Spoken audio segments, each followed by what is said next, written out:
किसी ने बड़े कमाल की बात कही है कि लोग कभी हंसने की वजह से नहीं मरते, लोग मर जाते हैं क्योंकि वो हंसना भूल जाते हैं। 3 बाबाओं की कहानी सुनाता हूं। एक गांव से दूसरे गांव, दूसरे से तीसरे में जाते थे, लेकिन शिक्षा नहीं देते थे, प्रवचन नहीं देते थे, लोगों से बात ही नहीं करते थे, बस एक ही काम करते थे।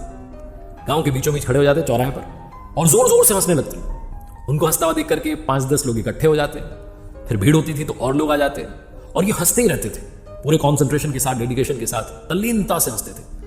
इतना कमाल का हंसते थे कि जो लोग खड़े होते थे आजू बाजू उनको भी हंसे जाते थे और सब लोग हंसते चले जाते थे। पूरा का पूरा गांव इकट्ठा हो जाता, गांव हंसी के समंदर में डूब जाता।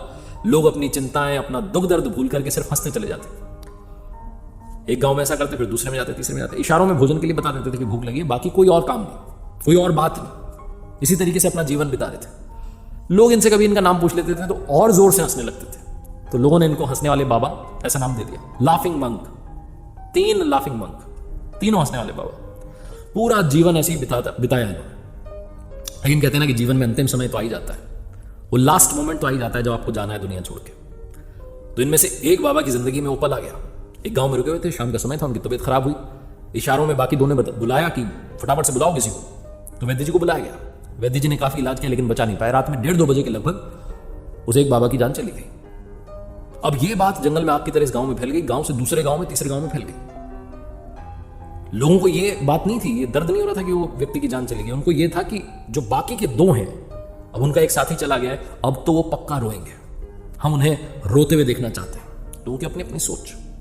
तो अगली सुबह का लोग इंतजार करने लगे, भीड़ इकट्ठी हुई और लोग चल पड़े देखने के लिए कि अब तो वो दोनों रो रहे होंगे अपने साथी की मौत पर। जैसे से पास जा रहे थे, हंसने की आवाज आ रही थी। थोड़ा और पास गए तो देखा कि वो और जोर से हंस रहे हैं, इतना तेज हंस रहे हैं जितना तो जीवन में कभी नहीं हंसे। और लाश रखी हुई थी, उसके पास में दोनों बाबा जो बचे हुए थे, दोनों हंसे जा रहे हैं। लोगों ने जाकर के समझाने की कोशिश की कि आपका साथी चला गया है। कितने इमोशनलेस हो, आपके अंदर इमोशंस ही नहीं है। आपका साथी चला गया है दुनिया छोड़कर के, कम से कम आज तो मत हंसो, आज तो थोड़ा रो लो। वो जो बाकी के 2 बाबा थे, जीवन में पहली बार बोले। उन्होंने कहा कि हम तीनों में शर्त लगी थी कि जो भी दुनिया पहले छोड़ करके चला जाएगा, बाकी दोनों उसकी मौत पर हंसेंगे। हमारा ये साथी आज शर्त जीत गया, हम हार गए, हम अपनी हार पर, इसकी जीत पर हंस रहे हैं। अब अंतिम संस्कार की बारी आई, चिता पर लेटाना था। तो लोगों ने कहा भाई कपड़े बदल दो, नए कपड़े पहनाते, परंपरा है। तो बाकी के 2 बाबा ने कहा कि नहीं, इसकी भी हमारे बीच में जो है बात हुई थी। इसने कहा था कि जब मेरा अंतिम संस्कार हो रहा हो तो मेरे कपड़े मत बदलना, इन्हीं कपड़ों में मुझे लेटा देना, क्योंकि मैं कभी अशुद्ध हुआ ही नहीं। इतना हंसा जीवन में कि अशुद्धि मुझ पर जमी ही नहीं। छोटी सी कहानी जिसका सार सिर्फ ये है कि जीवन में हंसते चलिए। हम में से बहुत सारे लोग हंसना भूल चुके हैं, इतना टेंशन में रहते हैं, इतना स्ट्रेस पाल रखा है कि मुस्कुराना भूल गए। इस दुनिया में ईश्वर ने हम मनुष्यों को एक गुण दिया है कि हम हंस सकते हैं, मुस्कुराहट फैला सकते हैं, मुस्कान बांट सकते हैं, लेकिन हम उसी गुण को भूलते जा रहे हैं।